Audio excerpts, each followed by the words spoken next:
maintenant beaucoup plus rapidement mon troisième point, et aujourd'hui et demain. La démocratie chrétienne est-elle morte après ce bilan un peu négatif que j'ai élaboré? Pour ma part, je ne crois pas.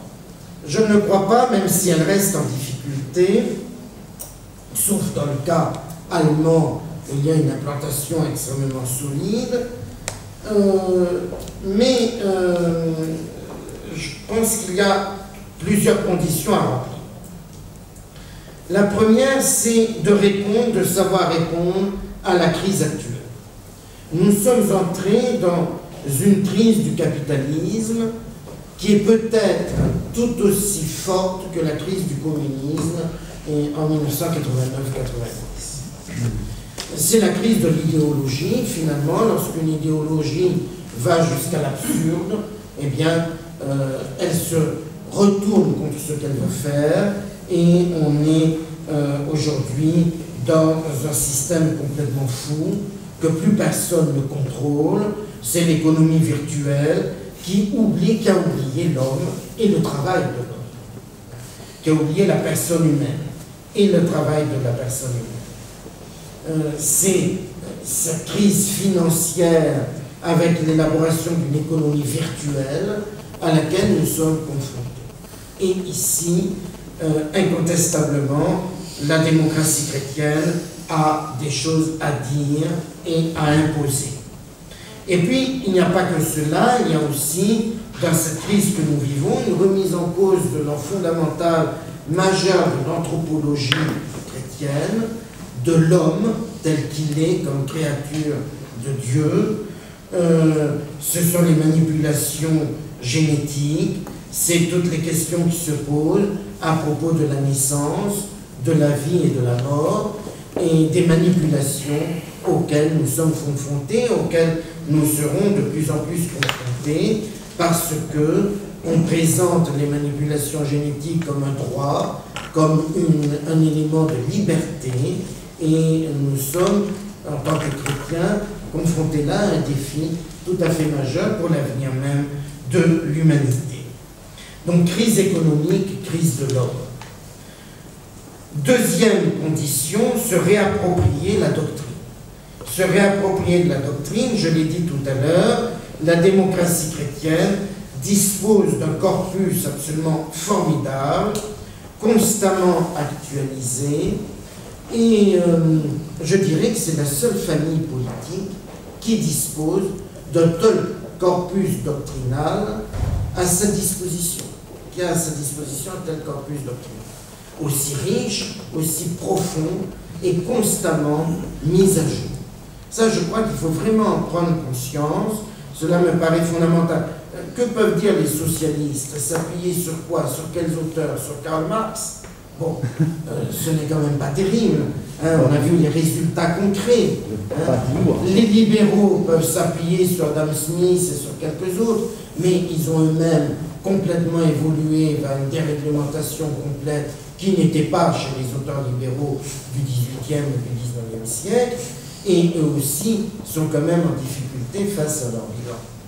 Le bilan de la démocratie chrétienne, l'économie sociale de marché, ce n'est quand même pas si mal. Et donc, il y a quelque chose à mettre en valeur. Et j'ajouterai, à propos du monde orthodoxe, précisément, que nous avons un événement important et qu'il faut, je crois, approfondir et exploiter, c'est précisément la naissance d'une doctrine sociale de l'Église orthodoxe, avec les écrits du patriarche Kirill, et en tout cas, l'élaboration de documents doctrinaux qui sont structurés. Alors je ne dis pas que Kirill est notre Léon XIII, mais il a produit des textes déjà qui sont extrêmement importants, qui sont adaptés à la tradition orthodoxe et qui méritent, qui devraient être, je crois, travaillés dans les milieux démocrates chrétiens, dans les deux côtés de l'Europe, un peu comme aujourd'hui les pères de l'Église, mais c'est faisiez allusion, monsieur le ministre, les pères latins et les pères grecs sont de plus en plus connus des deux côtés de l'Europe, on pourrait dire la même chose à propos de la doctrine sociale. Mais seulement aussi avec la nécessité d'approprier les textes au langage de la culture contemporaine. Je suis toujours un petit peu désespéré lorsque je lis une encyclique de notre pape, de notre compape Benoît XVI, qui est quelqu'un de très remarquable, mais qui écrit des choses parfaitement illisibles et incompréhensibles par la plupart de nos contemporains. Donc les églises doivent faire un gros effort aussi pour savoir parler aux gens simplement. Et puis, nécessité de se réapproprier toute cette pensée de la part des politiques. Car la pensée, c'est sans doute l'un des éléments de la crise que j'ai évoqué tout à l'heure, la pensée a quand même largement déserté les partis politiques. Il y a là une crise de la pensée, la place des intellectuels, quelle est la place des intellectuels dans les partis politiques, c'est une question que l'on peut se poser. Regardons la composition du Parlement, je vois le Parlement français par exemple. Il fut un temps où sous la 4e République, et encore dans les premiers temps de la 5e République, il y avait un nombre significatif d'universitaires, il n'y en a plus un aujourd'hui. Ce sont des gens, la plupart des membres du Parlement sont des professionnels de la politique, et là il y a un vrai problème. Les grands écrits, je me souviens, j'évoquais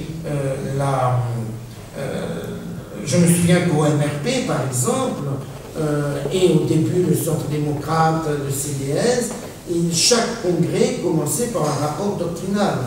Et longtemps, le rapport doctrinal a été fait par un philosophe, Étienne Borne, puis par un historien, Jean Chérini, c'est-à-dire qu'on commençait par penser, par réfléchir, avant de parler de stratégie. Les Italiens avaient régulièrement leur congrès à Perugia en particulier. Alors en Allemagne, la Fondation Konrad Adenauer continue à avoir ce rôle-là en partie, mais dans beaucoup de pays, cela s'est perdu.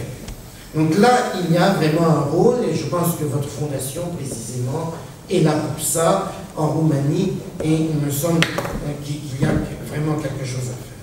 Donc, en conclusion, je voudrais dire que ces derniers temps, me paraissent, ces derniers temps, mais vraiment ces derniers temps, me semblent marqués par un renouveau de l'intérêt pour la démocratie chrétienne. Votre initiative ici, il se trouve que je me rends à Rome la semaine prochaine pour une réunion un petit peu du même type qui va réunir des responsables de la démocratie, de la vieille démocratie chrétienne italienne répartis dans différents partis. Il y aura M. Buttiglione, il y aura M. Casini et d'autres pour une réflexion sur que faire en tant que catholique, dans la société d'aujourd'hui, créer un nouveau parti, je ne sais pas ce qu'ils vont dire, mais en tout cas une interrogation est intéressante. Juste avant de venir, il se trouve que j'ai reçu une invitation à laquelle je n'ai pas répondu parce que je n'ai pas eu le temps, d'une fondation démocrate chrétienne en Hongrie, je ne sais pas du tout ce que c'est, et qui voudrait développer une réflexion sur la démocratie chrétienne. En France même. Eh bien, même en France. Même en France. Même en France. M. Bayrou, qui a pris parfois des positions un peu laïcistes, un petit peu étranges, a affirmé dans une interview dans le journal La Vie, ce n'était pas La Croix, mais il n'est pas fait, c'était un hebdomadaire, La Vie. Première question du journaliste, je le dis de mémoire, comment vous situez-vous sur l'échiquier politique? Réponse, je suis démocrate chrétien. Bon, si M. Bayrou dit cela, c'est qu'il pense qu'il y a un avenir pour la démocratie.